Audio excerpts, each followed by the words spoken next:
Hi, it's Gary with Convention of States, and I want to talk a little bit about the affordability crisis that is impacting millions of people across America. There are three aspects of this I'm going to talk about: housing, income inequality, and then general inflation. First of all, housing. For more than 20 years, we've been underbuilding housing. We've not built enough to really keep up with the rate of knockdowns of obsolete housing, and that destroyed through fires, floods, natural disasters, etc. And that's just a long-term problem. It's driven in part by regulations, regulation, minimum lot sizes, minimum this, minimum that. All these requirements and regulations, land use restrictions, zoning, etc., have made housing more expensive and less affordable. Makes it difficult for people to afford housing. The second thing, or the third aspect of that, really, besides underbuilding and regulation, is the zero interest rate policies.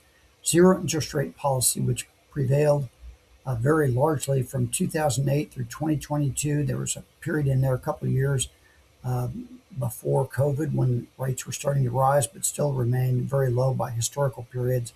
We had a 14-year period with very low interest rates.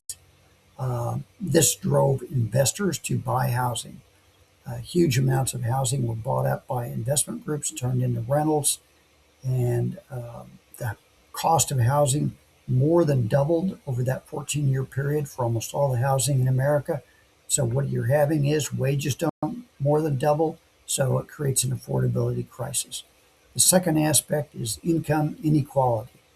And incomes in America, the portion of it, the percentage of it that's been going to wages has been going down very slowly, but very dramatically over about a 50-year period, so that wages earned by ordinary people or wage earners is a lower portion of all income that's earned as compared to rents and profits, capital gains, etc.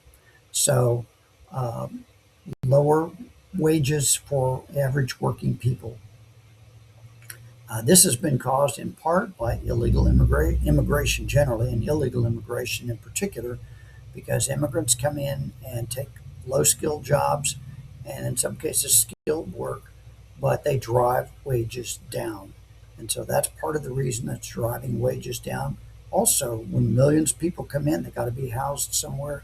Government subsidizing housing for illegal immigrants is driving up demand while driving down wages. This makes the affordability crisis worse.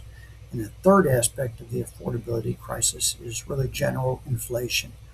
Things like food, whether it's groceries or restaurant meals, have been a big driver of inflation, and healthcare costs have been a big driver of inflation. Why have healthcare costs gone up, you may ask? We have Obamacare. Everybody looks back now and realizes that Obamacare, rather than making healthcare more affordable for more people, it's made it less affordable for most everybody. And why do we have these government policies that make things worse for average people? Well, studies indicate that something like 94 to 95% of all political donations come from about 10% of the people, and about 70% of all political donations come from just 1% of the people. So, who do you think is driving policies that are being made by government, not just the federal level, but the state level and the local level? It's the people who fund the campaigns. Government is working great for the people who fund the campaigns. For the most part, there's fights over which side should fund it, which side should be in control. But both sides want control because government is way too big and spends way too much money. Convention of States wants to put limits on federal spending, limits on exercise of federal power, the things the federal government is involved in, and, oh, by the way, term limits. The framers of our Constitution understood that government tends to come under the influence of people who benefit from government. When you have a very small government, there's not that many people, and they don't benefit that much. When you have a really big government spending a third, 30% of GDP, then there are many people who both have tremendous desire to influence government policy and people who want to get on the gravy train to benefit from government spending. That's why we want to have a convention of states. The affordability crisis at its core is driven in many respects by government policies, whether it's loose monetary policy causing inflation, illegal immigration, driving down wages, driving up costs, or just the underbuilding of housing because of all these factors working together. That's how I see it. The affordability crisis is a lot of it is just driven by bad government policy. I'm Gary, and that's how I see it.